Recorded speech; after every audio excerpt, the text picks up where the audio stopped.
Good afternoon from the Museum of the Future in Dubai. Very pleased to welcome Ms. Tania Strauss, Head of Food and Water at the World Economic Forum. Thank you very much. What is today's event, if you can tell us? Well, thank you so much. We're so happy to be here in Dubai together with our partners at the MBRGI Prime Minister's team. At the World Economic Forum, we're partnering with UAE and actually 6 countries on what we call the Food Innovation Hubs. Yes. This is an initiative that is looking at tackling food security, zero hunger, and climate through innovation and technology ecosystem. So how do we bridge the gap between the local communities facing these challenges and the solutions often that are already out there? Yeah. So how do we make them more fit for purpose? And today is the inaugural evening before a 2-day conference, bringing a lot of stakeholders across public, private, and social sectors, including farmer organizations and companies and government, to tackle these solutions together. Yeah. As you know, UAE just announced last year that they are very keen to become one of the world's top food producers. Someone might wonder how come, basically, in this part of the world, but the Netherlands, as you know, is such a small country, is among the top 4 world's food producers. So how do you foresee the UAE's ambitious plans in this regard?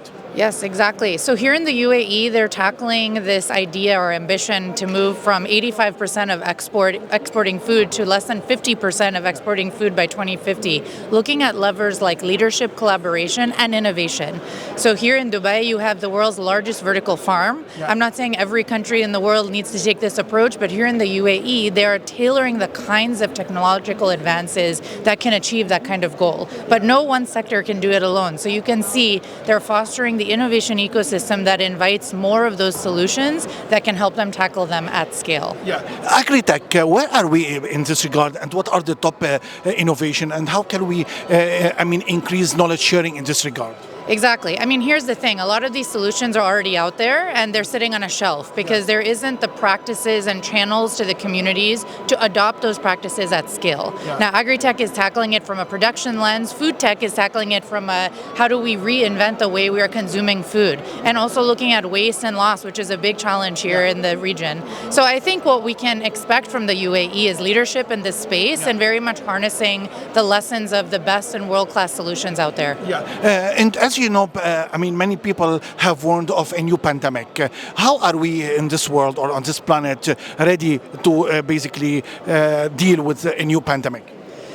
Look, I think we're going to face crises and shocks from all sorts of avenues, whether it's from climate and nature. Of course, here in the UAE, you've seen unprecedented flooding in recent weeks, whether it's from geopolitics and the tensions that are growing in every region. Food and water become the utmost security challenges. And as we heard in the Davos meeting this year, sometimes even soil security is part of national security. So prioritizing food and the security of food for the citizens of UAE is a very important measure towards addressing that resilience. My last question is about green funding. As you know, at COP28, there was a pledge of $280 billion pledge for green investment. Where are we for food and water in this regard? So globally, the investment from climate right now is not coming into agri-food. It's mostly gone into the energy transition. For the and so renewable and all that. But what we know today is adopting more sustainable practices in the agriculture sector, whether it's at the production or consumption side, can show results today. There are green returns to be had, and more philanthropic, private, and public capital needs to come together to address that. Yeah. How do you foresee the opportunities that UAE has to invest in other parts of the world? Where do you see the top most pressing location and geographies? Well, we know that from His Excellency, His Royal Highness, the Prime Minister, there's a huge opportunity to support the humanitarian crises. So what we have heard in terms of priority areas are really the hotspots that are suffering from hunger and food security as a top priority. Ms. Strauss, thank you very much for being with us today. Thank you so much.